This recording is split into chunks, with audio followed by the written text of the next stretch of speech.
Hey guys, tonight we begin not with gods or temples or heroic battles shouted in marble halls. No, we begin quietly with waves, with wind, with goats. Lots of goats.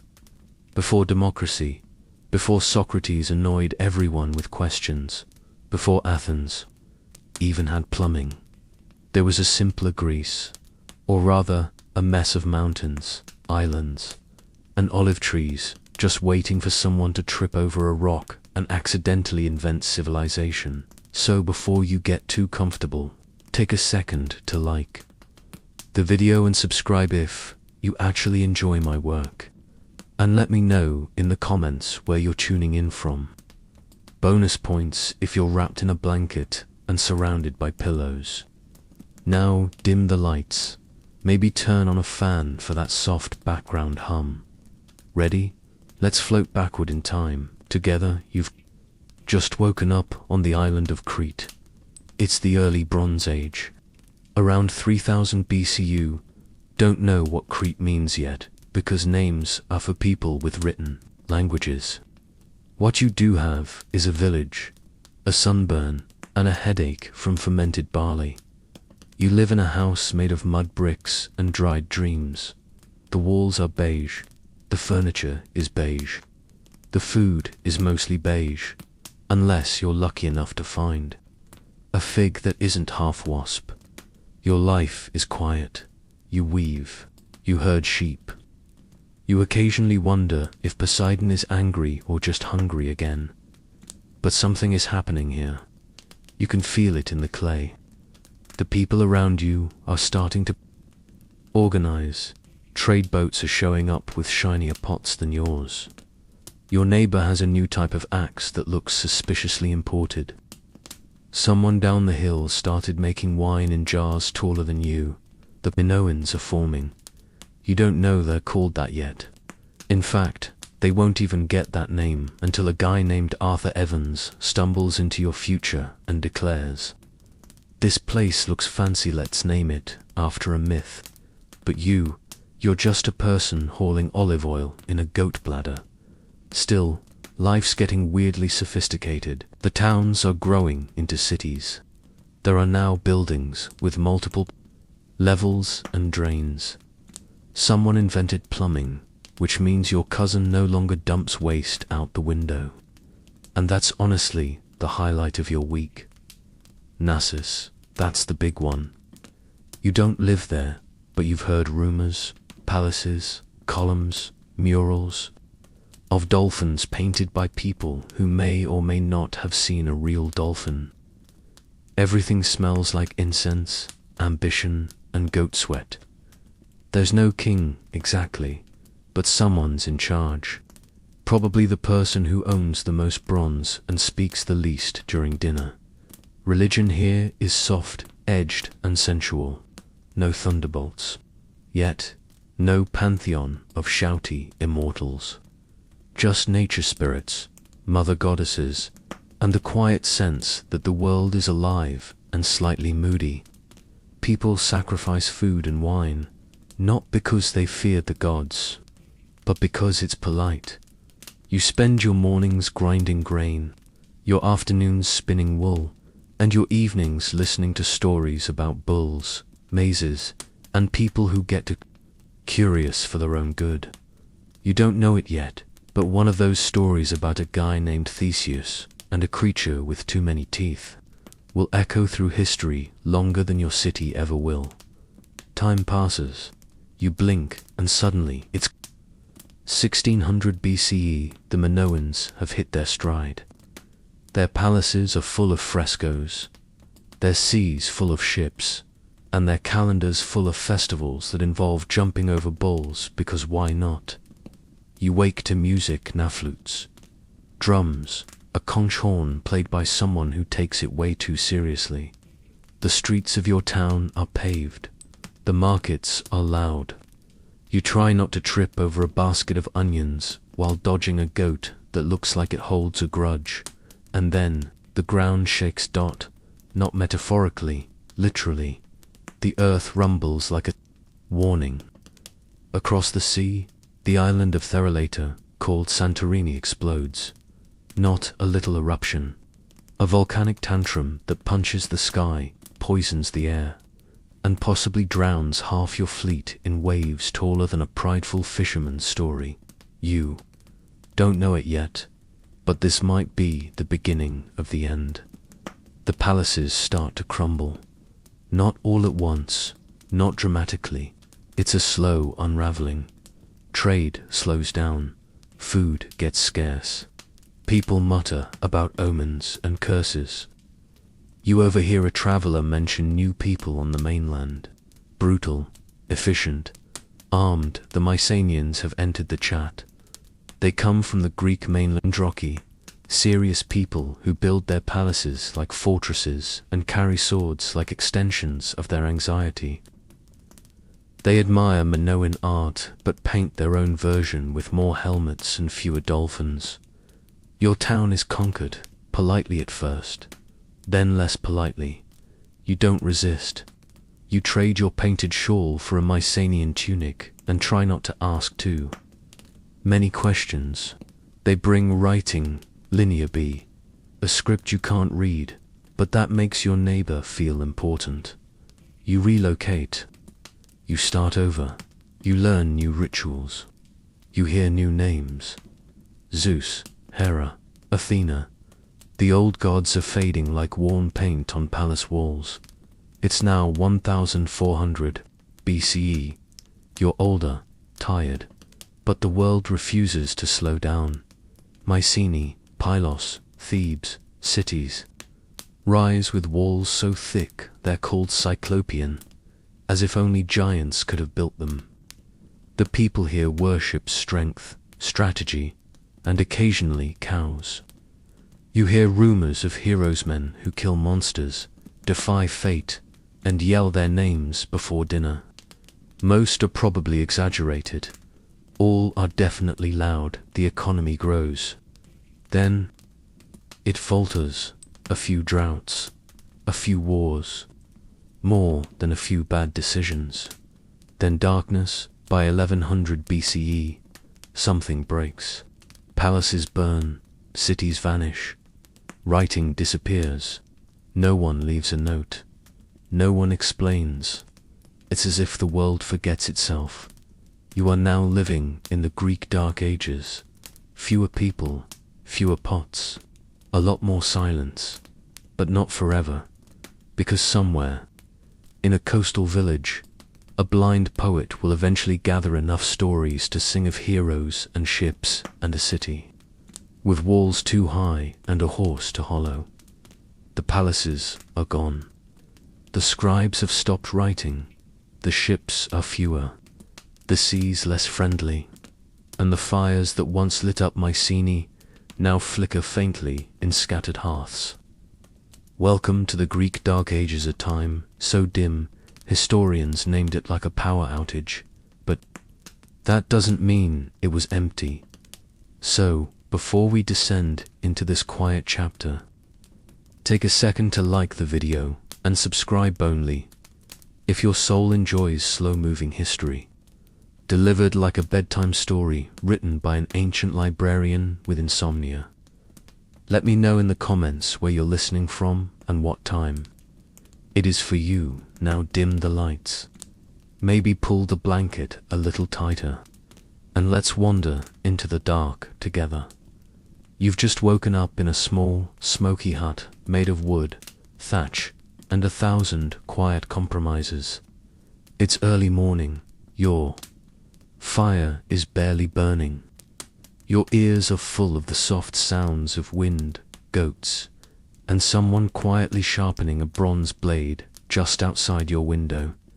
You live in a village now, not a city, not a palace, a village. Somewhere on a hill overlooking the Aegean Sea, which sparkles with the kind of irony that makes you wonder if Poseidon has a sense of humor. You cook in clay pots, sleep on wool blankets, and pray that no one burns down your granary this year. The world feels smaller. Your grandfather tells stories of great walls and golden kings, of gods walking among men, of warriors with names longer than your grocery list. But you've never seen a chariot, you've never met a scribe, and the only crown you've ever touched was made of braided straw at last year's harvest dance. Still, you listen. Every evening, the elders gather by the fire. They don't read, they remember.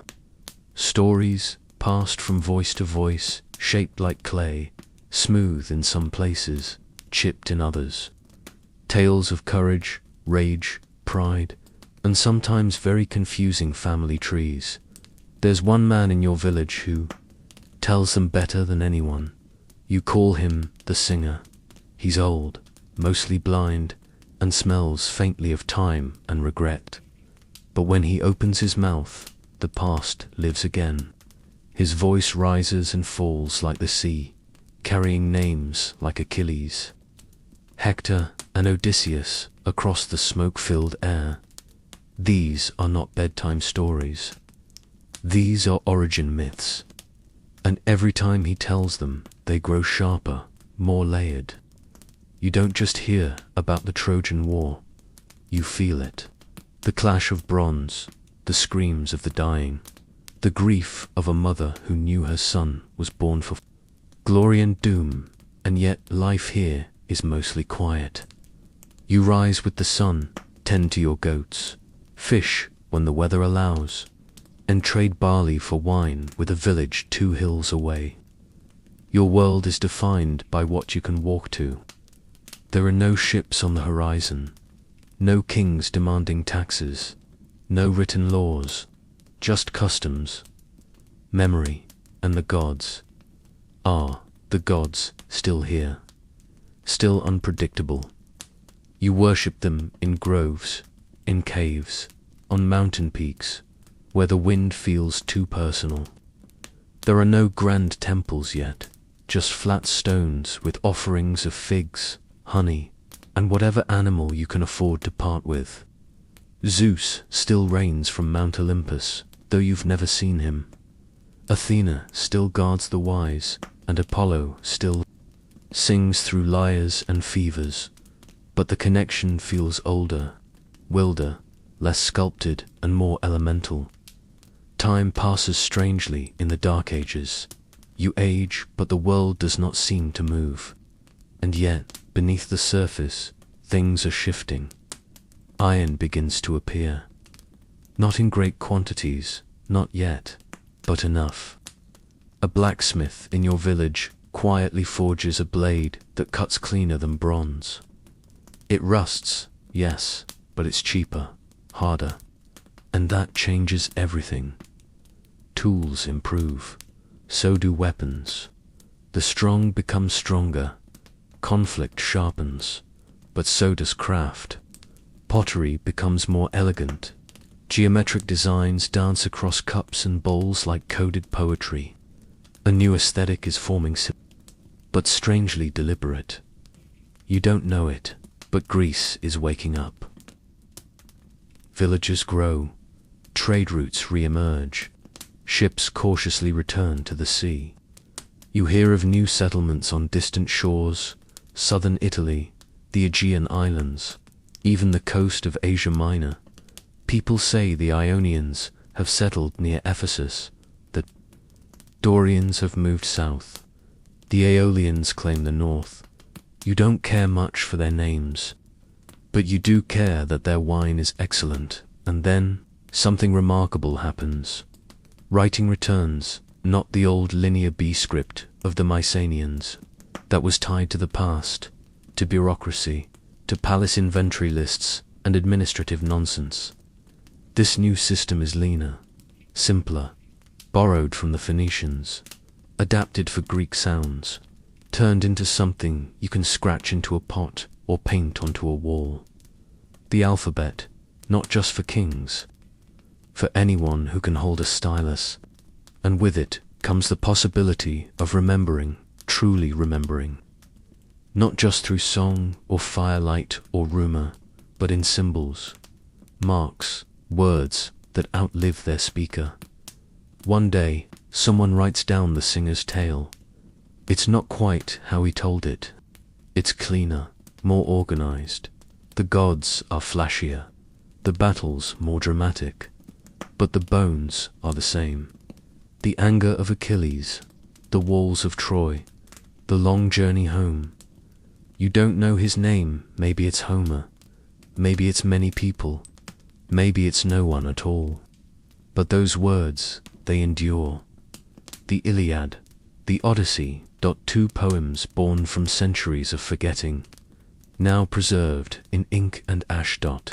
You won't live to see their impact, but your children will, and their children.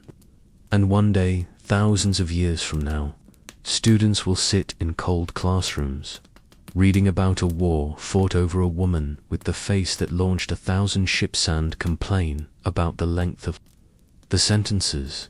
You don't know it yet, but you're standing on the edge of something new. Something that begins not with kings or palaces, but with people gathering, arguing, trading, defending. The world is still small, but it's growing teeth. And it's learning how to organize those teeth into something that bites back. The villages, once scattered and sleepy, are beginning to cluster. They're building walls, not just out of stone, but out of loyalty, blood, shared gods, and shared enemies. They're starting to call themselves something new. Polis, a word that doesn't just mean city. It means identity, law, belonging, and also, quite often, tension. Because where there are people, there are disagreements. And where there are disagreements, there are systems designed to keep everyone from stabbing each other over olives. Each polis is its own little world, independent, proud, paranoid. You live in one of them now. Maybe it's Corinth, with its flashy temples and overconfident merchants. Maybe it's Argos, where sculptors compete with warriors for fame. Maybe it's Athens, still modest, still dusty, still dreaming. Or maybe it's Spartius, that Sparti where the children learn to march before they learn to read. And everyone wears grim expressions like armor, wherever you are. Life in the polis is a balancing act between freedom and order. The days are busier now. Markets bustle. Streets are dusty with footsteps and ambition. At dawn, the agora fills with vendors selling figs, olives, gossip. Above it all, rising from the city's heart, is the Acropolis, a high place, a holy place, home to the gods, or at least the statues we make of them. You begin to notice changes. The homes are sturdier, the walls higher, the laws written, or at least memorized carefully, enough to recite under pressure. And then there are the meetings. The agora isn't just for shopping anymore, it's for shouting. Decisions are being made loudly, often poorly, but publicly. For the first time, you hear something strange. People voting, not kings decreeing, not priests whispering. People debating, arguing, even yelling about taxes, war, land, and whether that one guy's fence is technically encroaching on sacred ground. It's messy, glorious, deeply inefficient, and entirely new. This is the seed of Greek democracy, fully grown, not yet, not everywhere, but it's here. In the assembly of Athens, in the councils of other cities, in the idea that a citizen has the right to speak and, more dangerously, to be heard. But don't get too comfortable. Citizenship isn't for everyone. Not yet. Not for women, slaves, or most foreigners. It's a very narrow club of free men who own land and can afford armor. That last part matters more than you'd like to admit, because politics in the polis is deeply tied to war. You're no longer just a villager or a subject. You're a hoplite, a citizen soldier, not a professional. Not full-time, but trained, armed, organized. You own a round bronze shield, polished until it reflects your own nervous face. A spear, a helmet, maybe even greaves if your cousin hasn't borrowed them again. You stand shoulder to shoulder in a phalanx, a wall of flesh and bronze. You don't fight for a king. You fight for the polis, for your neighbor, for the farm you built with your own hands. Battle is no longer a wild clash of champions. It's a slow, grinding push of organized force. You advance, you hold, you sweat. You pray to Ares. You try not to fall, and in this new style of warfare, equality is forged not in law, not in philosophy, but in mud. Because when your life depends on the man beside you not running away, you start to take his opinion a little more seriously at the assembly the next morning. Meanwhile, far beyond your city walls, the world is noticing Greece. Ships from Lydia, Egypt and Phoenicia arrive in harbors with strange goods and stranger accents. You hear tales of vast empires to the east, of temples that scrape the sky, of markets where gold flows like wine. You trade, you adapt, you imitate, and then, inevitably, you improve. Writing becomes widespread. The alphabet sharpens. It bends to Greek sounds like it was always meant to be here. You scratch it onto stone, into clay, onto papyrus. For poetry, for laws, for love notes you'll regret sending. Literacy spreads not everywhere, but far enough to matter. And poetry evolves. Homer's voice still echoes in the halls. But now new songs arise. About men and gods. About laughter and lust. About farmers and frogs and talking clouds. Some are serious, some absurd. But they all belong to the Greeks now. Art shifts to the stiff forms of the Dark Ages, melt into life. Statues begin to breathe. Vases dance with motion and myth. You can see emotion now in the curve of a cheek, the line of a back, the twist of a dancer caught mid-dash spin. Temples grow grander. Columns reach toward the gods in Doric, Ionic, and Corinthian fashion shows of architecture. Marble is not just a material now, it's a language, and every stone speaks. And so the city-state flourishes, not in unison, but in competition. Corinth grows rich and cocky. Thebes broods and plots. Athens experiments and dreams. Sparta tightens its grip, turns inwards, trains harder. They trade, they argue. Sometimes they fight. Sometimes they unite, briefly, before remembering why they dislike each other. But beneath all the noise and marble, something steady begins to form. A Greek identity, not a nation, not yet, but a shared language, shared gods, shared values. A sense that, despite their differences, they are part of something larger, something distinct. They call themselves Hellenes. Everyone else, barbarians. Not because they're bad, just because their language sounds like bar to Greek ears. A little joke, if you can call 600 years of cultural condescension a joke. So, here you are, a citizen of a polis, standing at the dawn of a culture that will one day stretch its shadow across philosophy, politics, art, war, and everything in between. You don't know what's coming. You don't know that soon Persia will arrive with gold and arrows and enough horses to trample your map. You don't know that a skinny man named Pythagoras will ruin math for everyone, or that a curious fellow named Thales will try to explain lightning without invoking Zeus, and people will call him crazy and then quietly take notes. You don't know any of that. All you know is that the city around you is alive, buzzing, changing, that your shield needs oiling, that your neighbor is building a new statue of Apollo with suspiciously large calves, and that tomorrow there's a meeting in the assembly to discuss whether the olive harvest should be taxed again. And so, life in the polis continues, beautiful, brutal, and just organized enough to survive. For now, but peace in Greece is never more than a borrowed moment. One generation builds a temple, the next argues about how to paint the ceiling, and the one after that sharpens their spears, because someone across the sea just looked at them funny. The city-states are still squabbling over borders, over trade, over whether Sparta's reputation is muscle or marketing.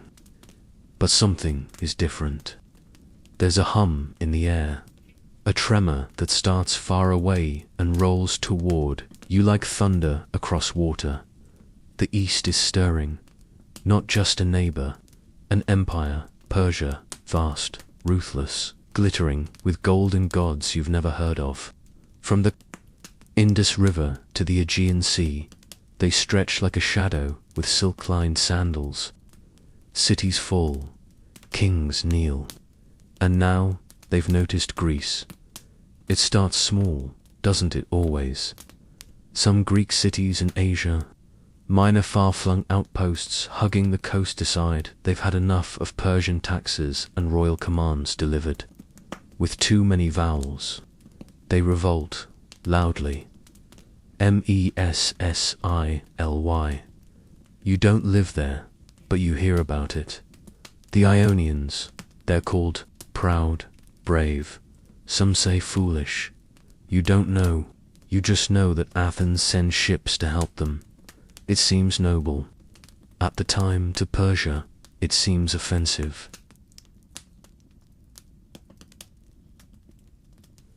You wake up one morning to hear that a Persian army is coming. Not just soldiers, a force, an ocean of men, metal, horses, and vengeance. Their king Darius isn't just marching. He's sending a message, one that starts with fire and ends in kneeling. So now, for the first time, the Greeks must ask themselves a terrifying question. Can they stand together? The answer arrives at a place called Marathon. You're there, or maybe you know someone who was. A plain near the sea, soft and grassy, now turned into a theater of sweat, fear, and furious democracy. The Athenians, outnumbered. The Persians, confident. It should have been a massacre, but it isn't, because the Greeks don't wait to be swallowed. They run, they charge, they slam into the enemy with a speed and fury that catches the Persians. Blinking, the phalanx holds. Bronze crashes into silk. Spears stab through confusion. And in the dust and blood, Athens wins. You don't believe it at first. But then the runner arrives. He sprints all the way from Marathon to Athens, armor clattering, lungs burning, just to say one word, victory. And then, as the story goes, he dies. That's how seriously Greeks take running. The victory is real, but temporary. Because Persia isn't a snake you can scare off with a stick. It's an empire. It doesn't forget. It grows new heads. And 10 years later, a new king arrives. Xerxes, taller, richer, angrier. His army isn't just large, it's absurd. Hundreds of thousands, some say. Enough to drink rivers dry. Enough to make the ground feel nervous. The Greeks know he's coming. This time, they try to plan. Sparta steps in. You hear the name Leonidas before you see him. A king, yes, but not like the ones you've heard about. He wears armor like a second skin and speaks like every word costs a drachma. He leads 300 Spartans, and they march north not to win, but to delay. mopyle. A narrow pass between mountain and sea, the place where Greece decides to make a stand. You weren't there, most people weren't, but the story spreads faster than fire. A few thousand Greeks hold off a swarm of Persians for days. Days, spears snap, shields crack, bodies fall, but they do not break until they're betrayed. A local shows the Persians another path. The Greeks are surrounded. Leonidas and his men stay anyway. You hear the ending in whispers, that they fought to the last, that they fought not just with weapons, but with pride, with defiance, with the kind of rage that only comes when your entire culture is backed into a corner. They die, but they do not vanish. Their deaths light a flame. The Persian army pushes forward, confident, unstoppable. They burn Athens. The temples fall. The air smells like smoke, crushed marble, and unfinished prayers. But the Athenians aren't gone. They've taken to the sea. You board a trireme warship shaped like a threat. 3 rows of oars, bronze ram at the front, painted eyes that glare at the waves like they owe you money. Themistocles, your commander, isn't a hero. Not yet. Just a clever man who knows how to read tides and tyrants. He lures the Persian fleet into a narrow strait called Salamis. It's a trap. The giant Persian ships flounder in the cramped water. The Greek triremes dart in like angry wasps, ramming, slicing, shattering. The sea turns into a chaos of splinters and sinking pride. By nightfall, it's done. Xerxes watches from a throne on a hill, watches his navy sink into the sea, watches his future twist sideways. He retreats. A year later, at Plataea, the Greeks meet the last of the Persian land, forces and break them. The invasion is over. Greece survives, not because it's strong, not because it's unified, but because, in a moment of crisis, it remembered how to stand side by side. Even if it was just for a while, the cities return to their own rhythms. Sparta scowls, Athens rebuilds, the temples rise again, and in the shadow of war, new dreams begin to stir. Dreams of beauty, dreams of reason, dreams of empires. You survived the storm. But the real transformation is just beginning, because now that Greece has seen what it can do together, the next question is far more dangerous. What happens when the enemy is no longer out there, but among yourselves?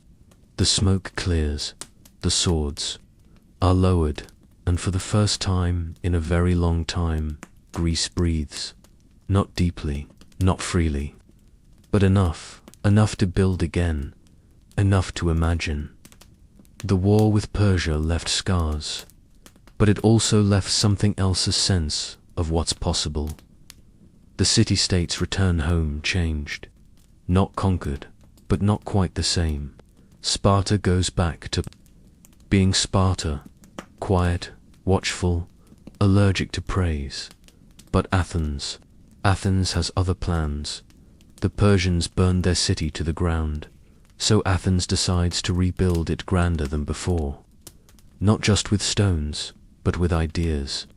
Not just with muscle, but with vision. This isn't recovery. It's reinvention, and you are here for it. The streets are noisy again. But now the voices are asking questions louder than the marketplace ever allowed. What is justice? What is beauty? What is a good life? You hear these questions not from kings or priests, but from men in plain robes who seem to spend more time thinking than eating. They gather in shaded porticos, under fig trees, in the corners of the agora. One of them is called Socrates. You don't quite get him. Nobody does. He doesn't write. He doesn't teach. He just asks questions. constantly, aggressively, annoyingly. He doesn't claim to know the answers. He just wants to pull the rug out from under your certainty and see what falls out. He's unsettling, which in Athens is increasingly seen as a compliment, because Athens, now flush with tribute from a defensive alliance turned economic funnel called the Delian League, is entering its golden age. Pericles, still thoughtful and very good at speeches, guides the city like a conductor. He uses the funds meant for shared defense to transform Athens into a gleaming marble statement. The Parthenon rises on the Acropolis, dedicated to Athena, the goddess of wisdom and well-timed intimidation. It's not just a temple, it's a symbol of power, of grace, of Athens herself. Sculptors carve marble into motion. Muscles, robes, expressions all frozen in perfect form. Painters experiment with shadow, symmetry, and storytelling. Architects create spaces where sound travels like thought. Theaters emerge, carved into hillsides, where stories of gods and men are told to thousands. And oh, the drama. You attend a play by a man named Sophocles. The chorus sings, the masks emote, the hero suffers. Always, someone suffers. This is tragedy, after all, a reminder that even the noble can fall, and the gods often watch without blinking. Later, you see a comedy by Aristophanes. It's absurd, satirical, a bit obscene. The audience roars. Even laughter is now a form of philosophy. Athens is humming with thought. Philosophers walk barefoot, teaching logic, ethics, geometry. Mathematicians discover invisible patterns in everything. Doctors begin treating illness as something natural, not supernatural. Democracy, still young and fidgety, tries to keep up. You're a citizen now. You vote. You speak at the assembly, assuming you can yell loud enough to be heard over the other 5,000 men who also think they're brilliant. The system isn't perfect. Women, slaves, and foreigners remain excluded. But for a brief, flickering moment, the experiment feels alive. There is energy here. But also arrogance. Athens begins to believe its own mythology, that it is not just a city, but an ideal, that its democracy is flawless, that its culture is unmatched, that its navy, the largest in the Greek world, entitles it to lead or, if necessary, to dominate. Other cities notice, especially Sparta. They look at Athens and see not brilliance, but hubris, not leadership, but empire. The Delian League's treasury has been moved from the island of Delos to the Athenian Acropolis, symbolically subtle as a thunderbolt through your breakfast. Athens grows bold, Sparta grows cold, and the uneasy peace begins to hum with the low, familiar tone of rivalry. But you don't see that yet. Not clearly right now. You're too distracted by the light. The sunlight that gleams off the white marble of the Acropolis. The candlelight flickering in the symposium where men drink, argue, recite poetry, and try to impress each other with questions that end in silence. The firelight casting shadows in a classroom where a young man named Plato listens carefully as Socrates demolishes someone's opinion with nothing but questions, and relentless. Calm. This is Athens at its height. Dazzling, restless, proud. You walk its streets knowing that something extraordinary is happening, something that will echo far beyond your own lifetime. But perfection has a price, and light always casts shadows, even now. In the laughter of the theatre, in the applause at the assembly, in the chorus of thinkers shaping the world, you can feel it, a tension, a crack beneath the brilliance. Something is coming, a reckoning, a war, but for now, You pause. You sit beneath an olive tree. You listen to the wind carry questions over the rooftops. And you let Athens shine, because this golden age, like all golden things, will not last forever. You can feel it now, not in speeches, or statues or plays, but in glances, in the way messengers speak too quickly, in the sudden silence that follows certain names, in the awkward laughter of men who used to be proud and now are just waiting. The war is coming. You don't know who starts it. Not really. Some say it's Athens, drunk on power. Others blame Sparta, resentful in silence. Most just blame the gods and get on with their day. But behind all the gossip, one thing is clear. Athens and Sparta can't both lead. Not forever, and so the Greek world begins to divide. Lines are drawn. Allies are called. Oaths are dusted off and reinterpreted. The Delian League tightens its grip. The Peloponnesian League sharpens its swords. And then it begins. No one calls it the Peloponnesian War yet. At first, it's just a problem, a campaign, a skirmish that escalates. Like all long tragedies, it starts with a misunderstanding of how long things can go wrong before someone admits they were wrong. Athens is confident. Why wouldn't it be? It has the ships, the walls, the wealth, and the speeches. The speeches. Pericles tells the people they can endure anything, that their city is a beacon, that as long as they hold the sea, they cannot fall. He's not entirely wrong, but he isn't entirely right either. Sparta takes a different approach. They say less, march more. Their army is slower, quieter, but heavier, like a storm that doesn't need thunder because it brought a spear. Sparta doesn't need walls. It is a wall.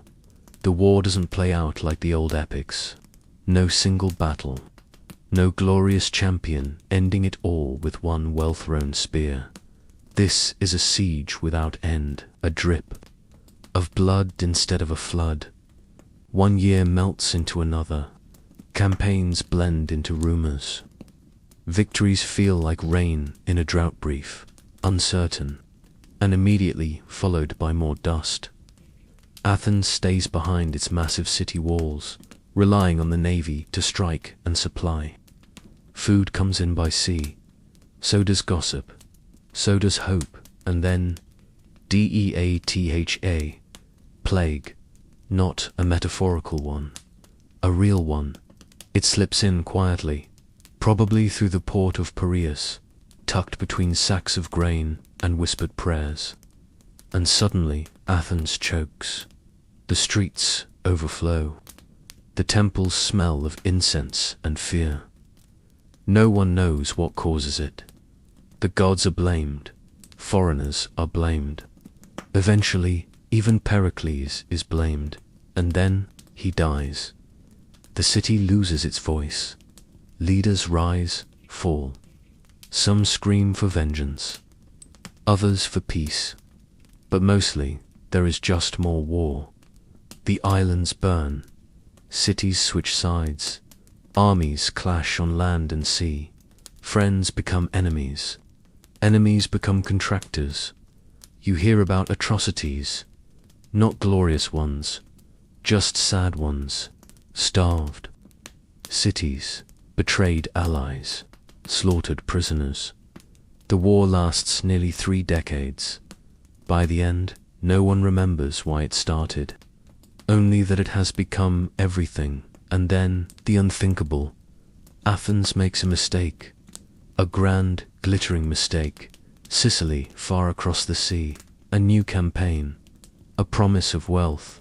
An easy victory. The Athenian fleet sails off. 1,000 strong, full of confidence, shining like a parade. They never come back. Trapped, defeated, captured. It isn't just a loss. It's a crack in the soul of the city. Sparta senses it and presses harder. They find new allies, richer ones. Persia now whispers in their ear.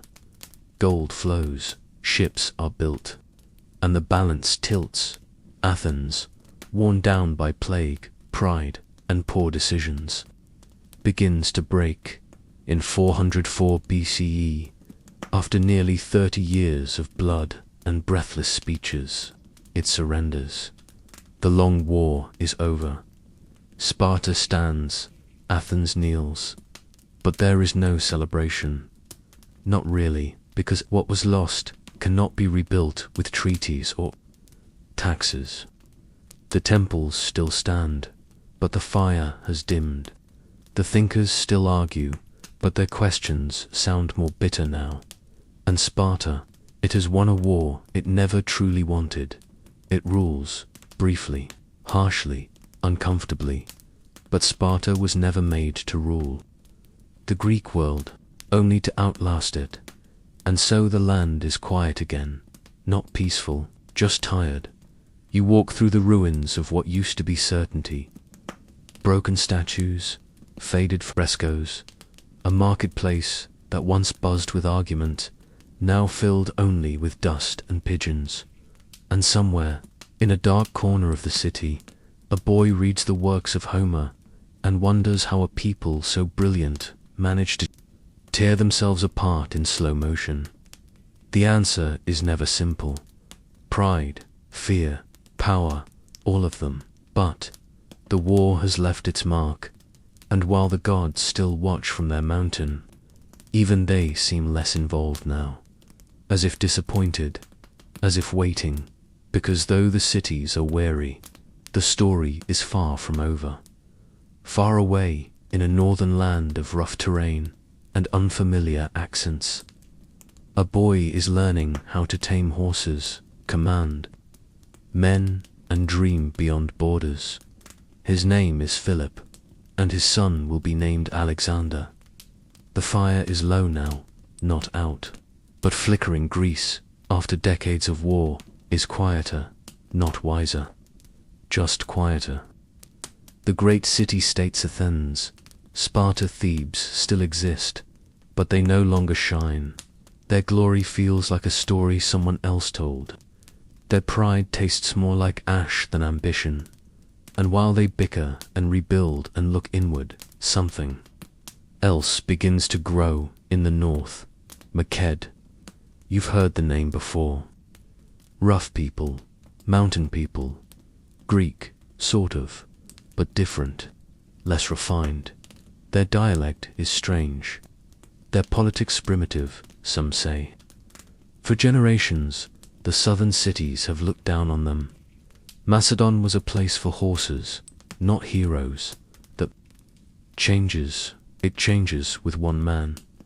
Philip, not a god, not a philosopher, just focused. He watches Greece, studies it, and sees not brilliance but opportunity. Where others see culture, he sees cracks. He doesn't want to be invited in. He plans to walk through the front gates and build new ones behind him. Philip becomes king in 359 BCE, not by inheritance alone, but by survival. Macedon at that time is unstable, threatened, disrespected. But Philip is not the kind of man who stays on the defensive. He trains an army, not large, not fancy, but precise. He takes the traditional Greek hoplite and gives it an upgrade. Longer spears, tighter formations, smarter tactics. He doesn't copy Athens or Sparta.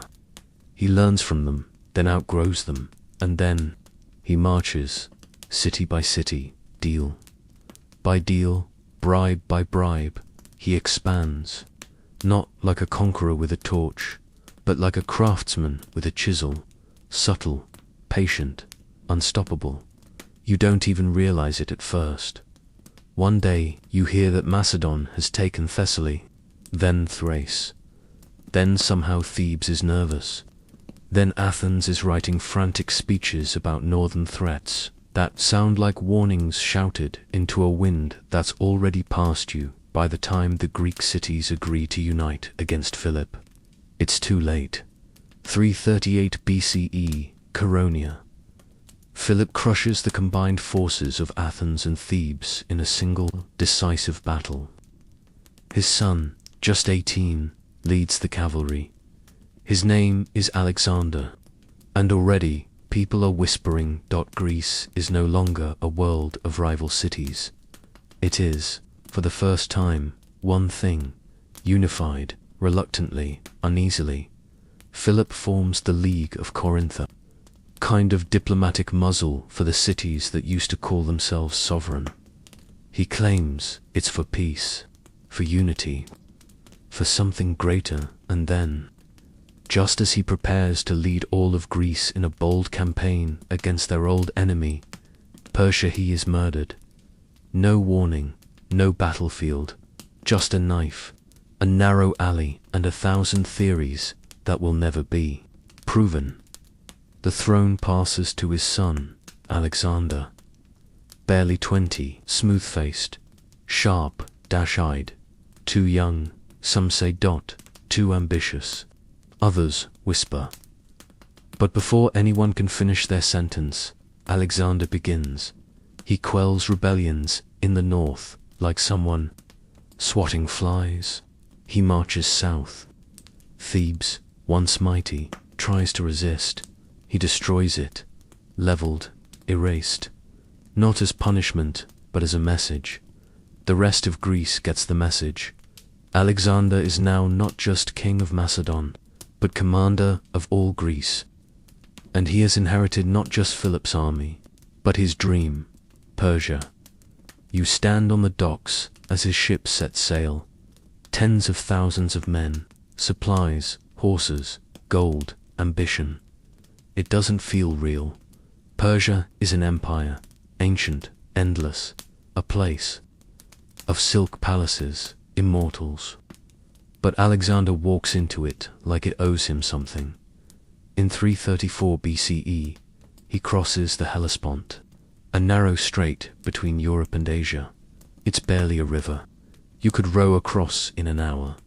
But symbolically, it's a universe. He throws a spear into the sand, claims the continent for himself. Not for Macedon, not for Greece, for Alexander. The battles come quickly. Granicus, Issus, Gaugamela, names you learn only because people speak of them in awe, like omens. In every one, Alexander wins, not just through strength, through speed, precision. Vision. He cuts through Persian lines like a surgeon. He charms cities into surrender. He spares nobles, pardons kings, and then adds their armies to his own, Persia. The eternal empire begins to fracture. Darius III, the Persian king, flees again and again. Alexander chases him across mountains, deserts, dreams. He does not stop. By the time you hear that Persepolis, the jewel of Persia, has fallen and burned, it no longer surprises you. Of course, it burned. Of course, Alexander was there. And yet, there is something strange about his path. He doesn't return. He doesn't rule like a conqueror. He becomes something else, wearing Persian robes, taking Persian wives, declaring himself king of kings, pharaoh in Egypt, son of Zeusaman, divine, or trying to be. Some of his generals raise eyebrows. Others raise armies, but Alexander crushes them too. He keeps marching, eastward, always eastward, into Bactrian Sogyana in India, each land more alien than the last. His men begin to murmur. They want to go home. Alexander looks toward the horizon. What? Home. He stops only when the ocean blocks his path, the edge of the known world. He weeps, they say, not from joy, from frustration, because there are no more lands to conquer. You wonder, now, how this all happened. how a boy from the northern hills carved a road through the ancient world and made it kneel. You look at the map, the new map, a smear of empire stretching from Greece to India, and at the center, Alexander. But even gods tire. In 323 BCE, in Babylon, he falls ill. Some say poison, others say fever. Some whisper the gods wanted him back. He dies, young, glorious, alone, no heir. No plan, just a kingdom too large to hold, and generals too proud to share it. His empire fractures, the land is divided, his body entombed in gold, his name etched into legend and Greece. Greece watches, stunned, divided again, ruled now by Macedonian kings who speak of greatness but remember only control. The age of city-states is long over. But the ideas, the thoughts, the stories, the fire, they survive. Because while Alexander conquered the world, the Greeks had already conquered something else, the mind, and that's where we go next.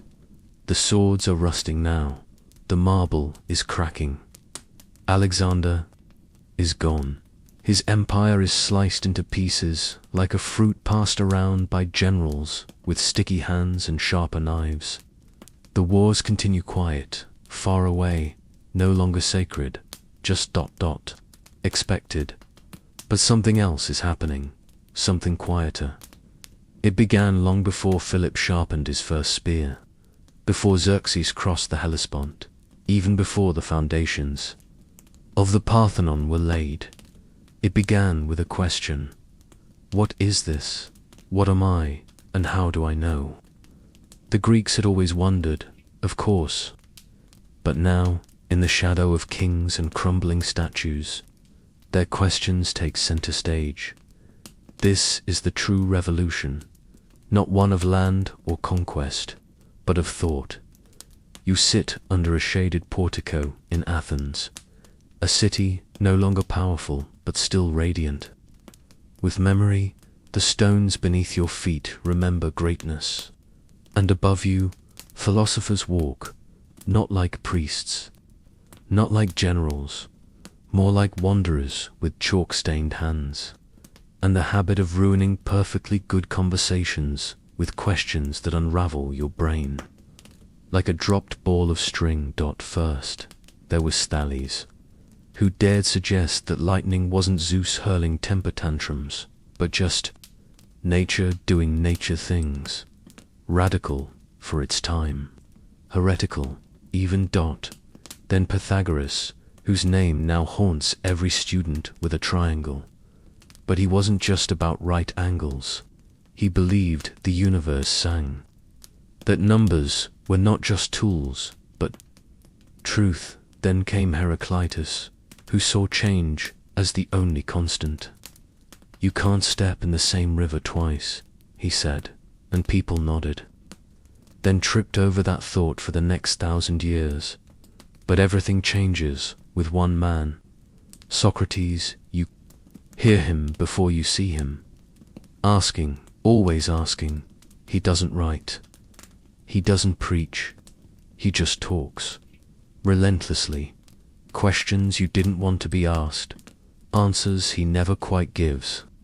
He says the unexamined life is not worth living. And suddenly everyone at the agora starts examining their choices, their politics, their lunch. He annoys people. He also changes everything, not by giving answers, but by teaching how to ask the right questions. He is tried, condemned, made to drink hemlock. A philosopher executed not for war, but for making the city think too much. He dies surrounded by students, calm, unfinished. One of those students is Plato. If Socrates was the spark, Plato builds the bonfire. He writes. He records dialogues that still echo even now. He talks of forms perfect ideals beyond this world. A chair is never just a chair. It's a shadow of the perfect chair. He imagines a republic ruled by philosopher kings, not because they're perfect, but because at least they ask why. Before swinging a sword, he builds a school, the academy, a place where thought isn't just welcome, it's sacred. And there, a new student arrives. Aristotle, sharp, precise, less dreamy, more grounded. He likes logic, structure, observation. He wants to know what things are, not what they could be. He classifies animals, studies governments, writes about ethics, theater, memory, motion. At night, he probably dreams in bullet points. He doesn't tear down Plato's world. He organizes it. Aristotle's thought becomes a foundation, one that future empires, churches, and scientists will either build on or rebel against for centuries. And he teaches a boy, a Macedonian prince, his name, Alexander. Yes, that Alexander. Even the greatest conqueror of the ancient world was shaped by a philosopher's hands. But these aren't the only voices. Across Greece, in small schools, under trees, behind scrolls, others ask, challenge, rewrite. Epicurus teaches that the gods are real, but they don't care. So live simply, avoid pain, seek calm. Zeno, with his Stoics, says fate is fixed. Control your mind, not the world. Be calm in chaos. Be still in storm. They don't always agree. But that's the point. This is a world where disagreement is not disaster, it is progress. Philosophy becomes a kind of battlefield. But here, the weapons are words, ideas, ink. Even the arts join in. Playwrights like Euripides challenge society through drama. Pain and pride and fate unfold on stage, and people weep not for kings, but for questions. Historians like Herodotus and Thucydides begin to treat the past not as myth, but as memory, studied, analyzed, debated. For the first time, history becomes more than stories, it becomes reflection. Mathematicians calculate the angles of stars. Physicians experiment with herbs and wounds and observation. Architects refine geometry into buildings that speak. It is not perfect. Women are mostly excluded. Foreigners, slaves, rarely heard, but the cracks begin to show in the silence. Slowly, painfully, others will force their way in. The flame spreads across the sea, into Italy, into Egypt, into minds and languages that had never heard of Socrates, but now build their libraries in his image. You, sitting there with a scroll in your lap, are no longer in the Greece of warriors and marble. You are in a Greece of thought. The battles here are quieter, the victories slower, but their impact eternal, because empires fall, but questions linger. The dust never really settles. Alexander is gone, yes, but his empire doesn't collapse with a bang. It fragments, like a cracked mirror. It reflects him in pieces, each shard ruled by one of his former generals, each pretending to be the true heir. You've probably never heard their names before. Ptolemy, who takes Egypt; Seleucus, who grabs the east; Antigonus, who tries to keep Macedon and Greece in line.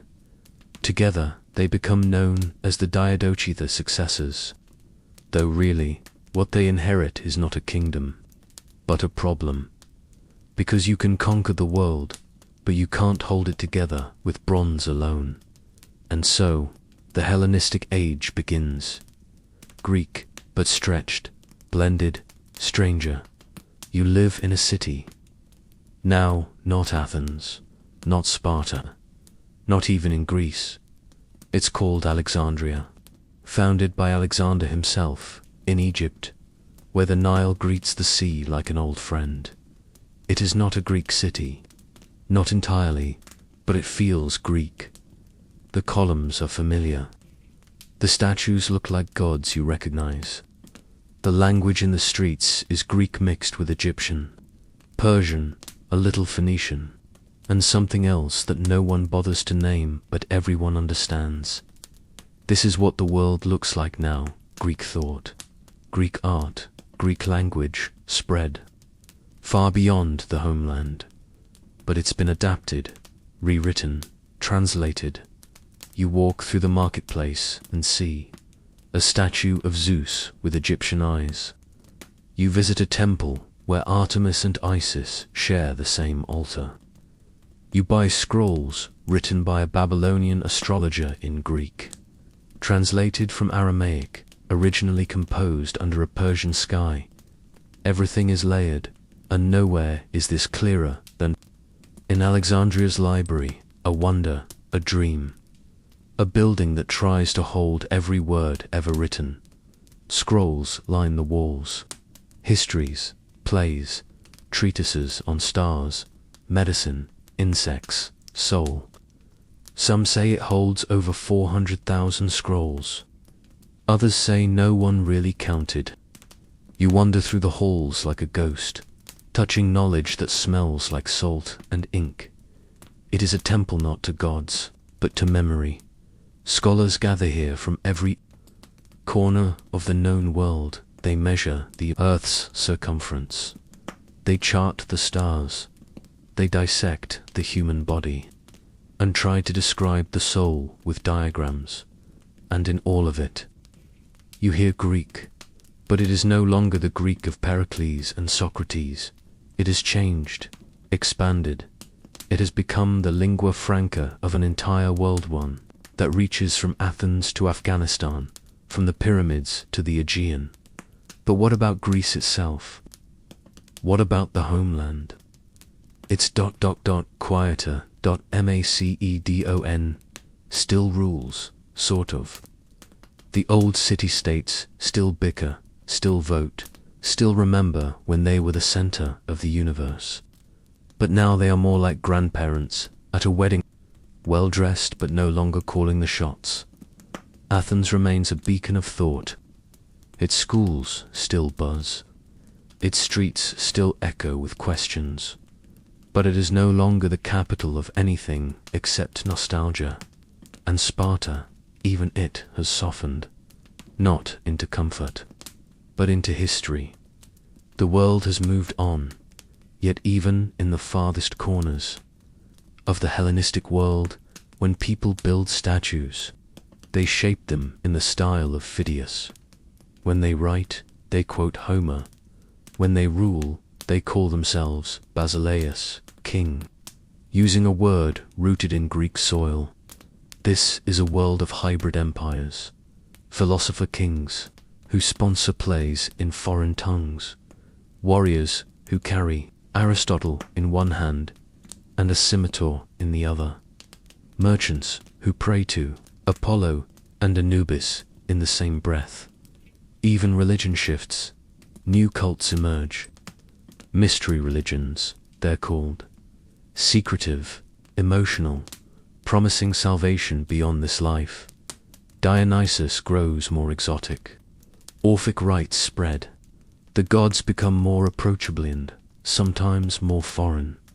This is not a time of purity. It is a time of exchange, of influence, of drift. And not all drift is lost. Greek theatre reaches new audiences. Greek architecture dresses new cities. Greek ideas about math, the stars, the mind are copied, translated, preserved, sometimes even improved. You walk the streets of Pergamon, Antioch, Alexandria. You no longer feel like a foreigner. You no longer wonder where Greece is, because now Greece is everywhere, in every statue, in every debate, in every child learning to spell their name in letters that began on a little peninsula long ago, carved into clay by someone who just wanted to remember the sound of their own voice. But nothing lasts forever, not even greatness dressed in gold in the West. A new power is rising. They do not speak Greek yet, but they will. You hear it first in the West, distant, rumbling, unfamiliar, not thunder, not war, a kind of inevitability. Rome, a city that once borrowed everything from Greece, its gods, its myths, its alphabet. A city that once looked at Athens and saw its future. A city now powerful enough to rewrite that future in Latin. You still live in a Greek city. The streets still curve like memory. The temples still catch the sunrise in perfect angles. The marble still gleams, at least when it rains. But now, the officials wear togas. The soldiers speak in clipped Latin. The coins bear unfamiliar names. One day, without much ceremony, a Roman flag goes up over the local council hall. The citizens murmur, adjust, move on. Conquest no longer feels like war. It feels like paperwork. This is how it ends, not with fire, but with formality. Let's rewind. The Hellenistic kingdoms, carved from Alexander's empire, begin to fray. They argue, intermarry, assassinate, declare war on each other with the sword. A frequency that makes historians sigh. Rome watches, and then intervenes. At first, it's small. A treaty, a favor, a rescue. But Rome doesn't leave. Rome builds roads, then laws, then debt, then dependence. Macedon resists. Rome crushes it. The Seleucid Empire stumbles. Rome pushes. The last free Greek city, Corinth, tries to defy Rome in 146 BCE. Rome burns it to the ground that same year. They destroy Carthage too on the opposite end of the Mediterranean. 2 cities, 2 warnings, 1 message. The world now belongs to Rome and Greece. Greece becomes a province, a prestigious one. Yes, respected, romanticized, but no longer sovereign. The temples still draw visitors. The schools still teach. The theaters still perform. Rome loves Greek culture, but like a collector loves a vase. Beautiful, fragile, not alive. Roman generals study Greek tactics. Roman poets write with Greek meters. Roman emperors build Greek style. Temples and hire Greek tutors for their sons. But the streets grow quieter. Philosophers still walk, but fewer people listen. Sculptors still sculpt, but their commissions come from Roman governors now, who prefer themselves carved as gods. You walk through Athens and see Roman baths beside ruined columns. You hear Latin at the market. You smell Roman wine on the breeze. And you begin to understand. Greece has become a museum, admired, studied, imitated, but not feared. The people adapt, as they always have. They marry Roman traders, join Roman armies, translate their plays for Roman ears. Some grumble, some thrive. Most simply carry on. After all, the gods are still here, even if no one quite agrees which name to use anymore. Zeus or Jupiter, Hera or Juno, it doesn't matter. The statues are the same, the sacrifices less frequent, and then, over time, even that fades, because Rome too will fall. Not yet, but soon. And when it does, when the legions crumble and the marble cracks, people will dig through the ruins and find Greek coins, Greek plays, Greek thoughts, Greek dreams. Because while Greece was conquered, its ideas were not. They slipped past borders, past emperors, past time itself. They reappear in libraries, in cathedrals, in Renaissance workshops. They shape astronomy, medicine, architecture, politics, art, reason.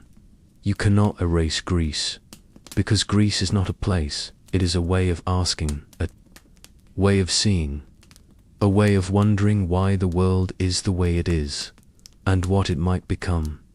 And so the story ends, not with silence, but with echo. An echo of sandals on marble, of chalk on slate, of a man in a robe asking, but what is justice?